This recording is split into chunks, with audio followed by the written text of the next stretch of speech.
said the gift that anybody can give anyone is thy part, is your own part. Okay, so there is nothing better than organ donation. There is nothing better than organ donation. In medicine, if there is something that you can play as God, it is organ donation. Okay, there is nothing as compared to organ donation.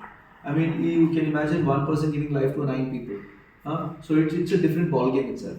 But it's important for us to understand that every minute counts. Every minute counts when you actually have when you're looking at organ maintenance. Now, what we're talking of is not brain death. We are talking about what happens after that. And after that, one of you would be in charge of that patient. Normally, if I'm going to have a maintenance of an organ donor, I would be completely looking after this particular patient, because it is dependent on how I maintain these patients in the future, whether these grafts will do well. I don't want to just transplant a kidney that in 6 months' time will again go on to dialysis. I don't want to transplant the liver that later on fails very quickly. So the allograft survival, graft survival is very, very dependent on donor maintenance. Even the graft take, even the patient retrieval will actually depend upon donor maintenance. So that's why we need to understand about donor maintenance. Okay. Now critical care has been improving. There is no doubt about it. Critical care has been improving fantastically. There is no doubt about it. But still, if you look at it, there are almost 550,000. This is Indian data. Okay. 150,000 awaiting renal transplants. 150,000 people. Okay. There are close to 50,000 that awaits a heart transplants. And there is close to around 1 lakh of people awaiting liver transplants. You can imagine how many people are suffering as of now. Actually, if you look at the Indian donor pool, we are having donations only at 0.8 per 100 million, 100,000, sorry, 0.8. Whereas in Spain and all it is 45%, 45 per 100. So you can imagine where Spain is, where India is. Are you understanding? One of the reasons is we are not diagnosing brain death early. And the second thing is we are not maintaining our donors. So importance is, first we are not diagnosing it well, we at least should maintain them very well. And the answer is, we are responsible for the functional quality of our recipients. Of wherever this is being taken, we are actually responsible for it. Nobody else is responsible for that particular organ. We are responsible for it. So how to get this right? The question is how to get this maintenance of organs right. That's the big question that we have to answer. Alright.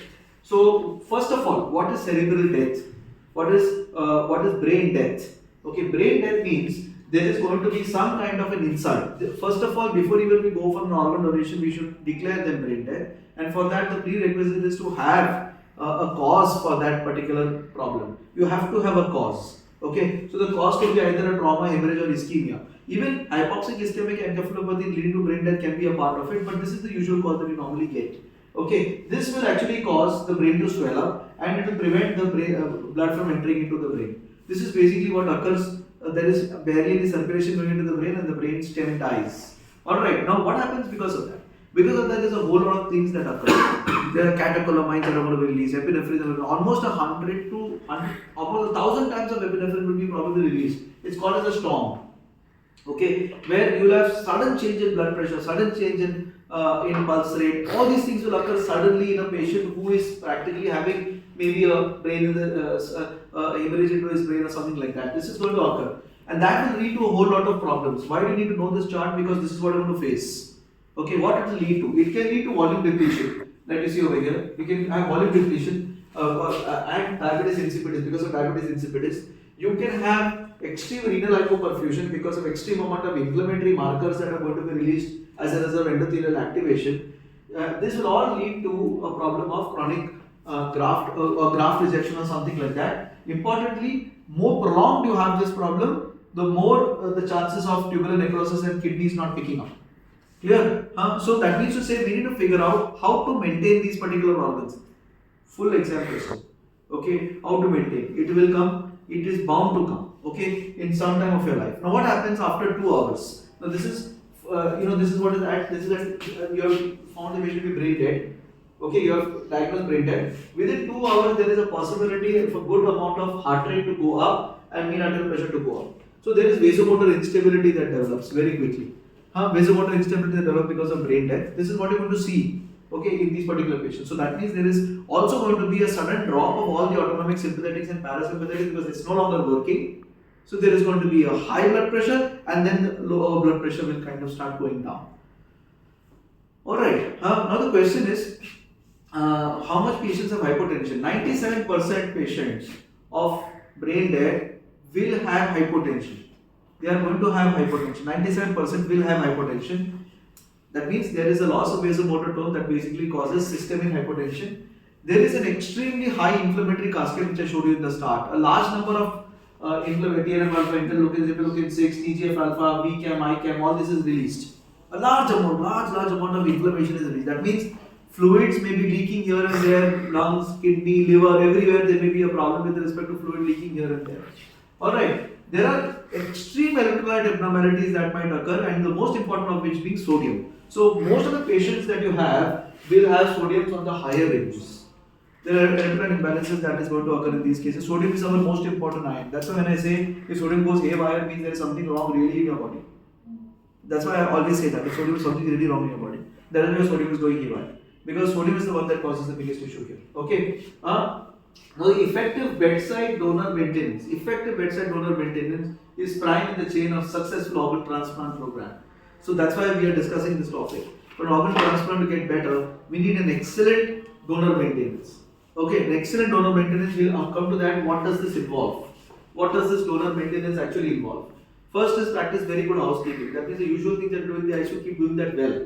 For example, if he sweats, you are cleaning him, he is turning him in bed, you are not giving zero PEEP, you are giving some amount of PEEP, you are giving adequate fluids, not over resuscitating, not under resuscitating. You are giving you're doing the regular bronchoscopy, you're doing the suctioning and all those things in these particular patients. You are correcting abnormal physiology like potassium going haywire, calcium going, magnesium going haywire, doing all those things, the regular things you're doing in the ICU, you're doing all of these things during this case. But what is the must have in these particular patients?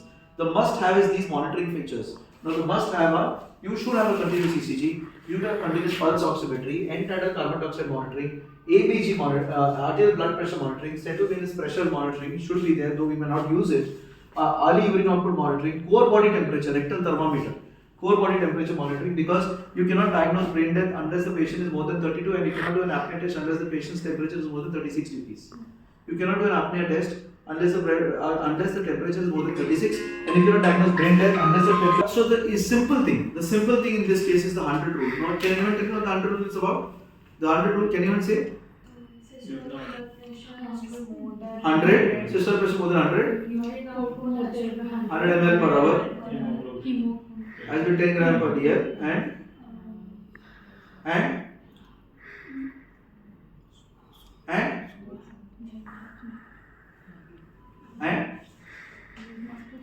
PO2 has to be more than 100. Okay, so it's simple, it is very simple to remember this. Okay, very simple to remember this. You need to keep everything around 100 is what it is. Okay, now let's take one by one. Autonomic storm. We just said that there is going to be a situation where the blood pressure may go up, go down, go up, go down. It might occur. What do you do in these cases? In these cases, use the shortest possible agent. So esmolol, NTG. I would not give the patient an oral nifedipine. I will not give the patient a telmisartan. I will not give the patient a Silacar. I will not give long-acting agents. I will give short-acting agents. So autonomic storm, if the blood pressure is gone up or gone low, I would use drugs that are very short-acting. Okay, it's very important to use short-acting agents over here because it is because of the brain that this is occurring. Clear? What about arrhythmias? If there is arrhythmias, I will use the usual drugs.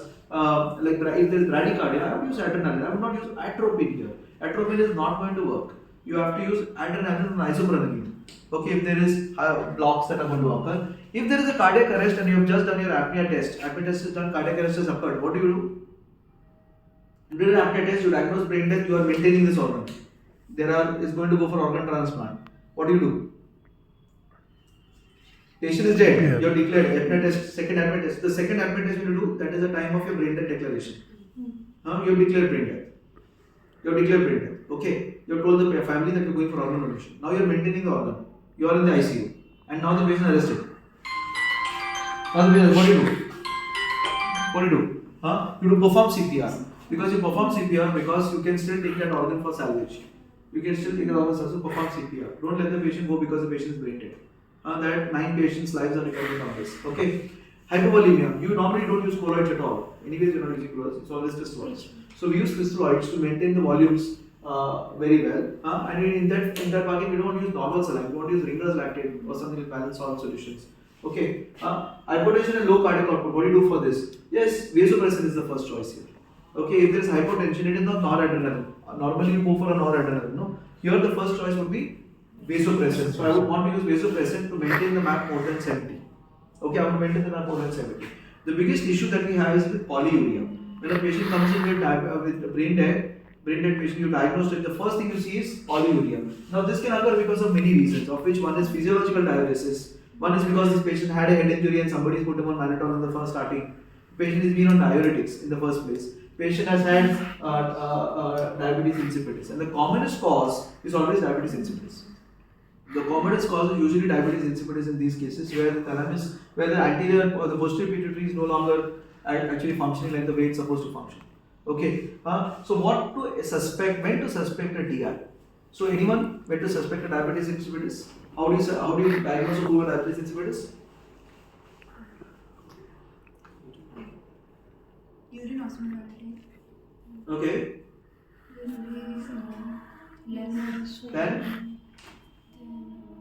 Less than 100. So first thing that you should always see is a bedside estimation of the urine output. Urine output will be more than 3 to 4 ml a kilogram per hour. And that will be the first thing. I mean, when you say diabetes, the first thing should come in your mind is how many tons of urine coming out.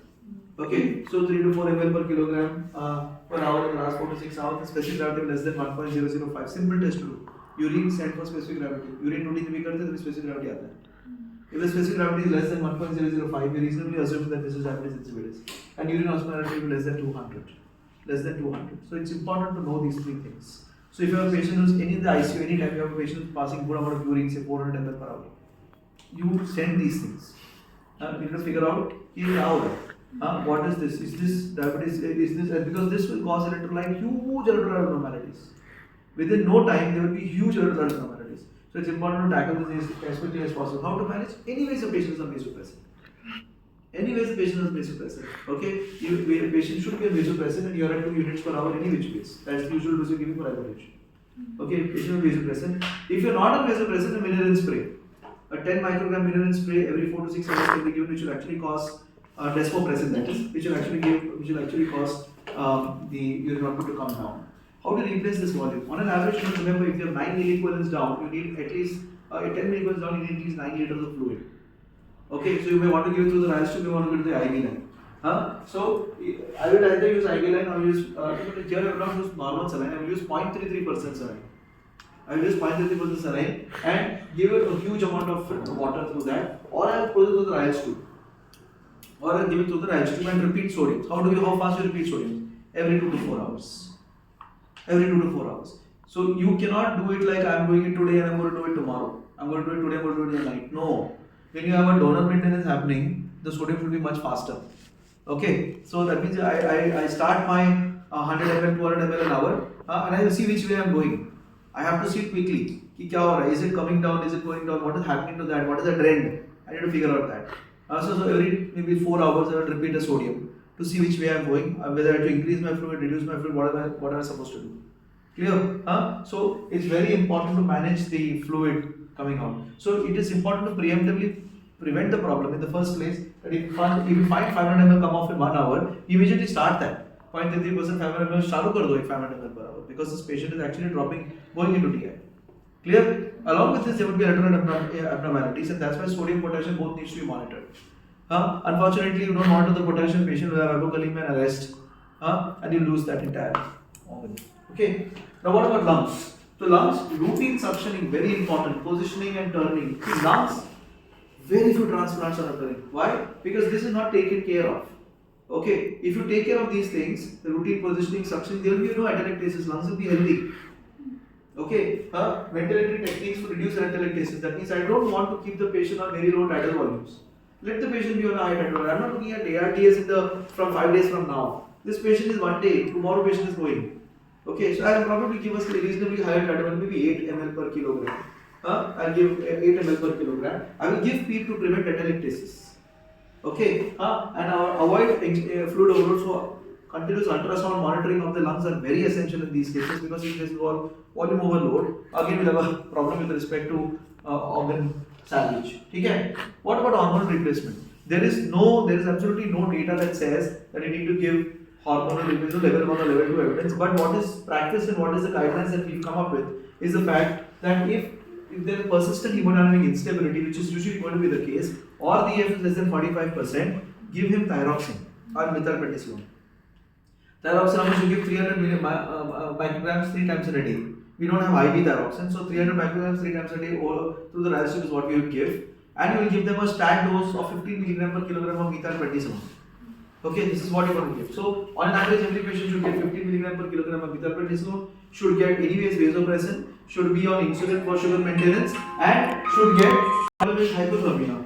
Okay, hypothermia is a huge issue in these cases. It is easier to prevent than reverse, as I told you. It is easier to prevent than reverse. Okay, so it is important to prevent. So, put a port temperature. Put a port temperature. If the temperature is low, it is difficult to get it up. Prevent it from going low. There is vasomotor instability here. The body is not going to respond like the way it is. So prevent that. Let the temperature be somewhere between 35.5 to 37. Prevent that hypothermia. Okay, prevent that is very important. Anemia, coagulopathy usual. If the hemoglobin is low, give blood. If there is a coagulopathy, give FFP. That continues the same. There is no change in anemia and coagulopathy management. And importantly, do what you usually do well. Maintain usual vigilance and attention. Approach problems systematically. We are doing it on a regular basis. Do the same things. Okay. Most problems are amenable to a solution. You have a patient whose oxygenation is going down. Look at it. It may not be heart. It may be a mucus plug. Turn the patient. Do physiotherapy. Do suctioning. Patient will get better. Most of these problems are amenable to solution. Serious problems during this is very, very uncommon, and you have to keep monitoring. Remember this. You don't have to think about cost once brain death has been declared, because everything is free after that.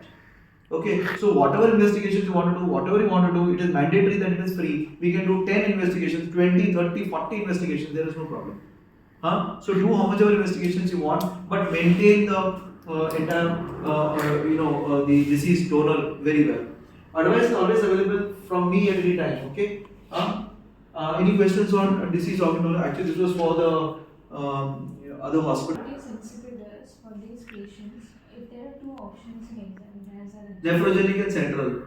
No, so actually there were options that if diabetes insipidus is there, there were two options. Both desmopressin and vasopressin was there in the option. So which one to choose? Desmopressin. Intern. Because this DI may be the ones that is coming from outside, not this DI. But you can use both. Even vasopressin will not be. In a brain dead patient has got diabetes insipidus, and in option both. No, there would be a dose then. No dose. No sir, no dose. There was no dose. Yes sir. So that may be a contentious question. Both may be right.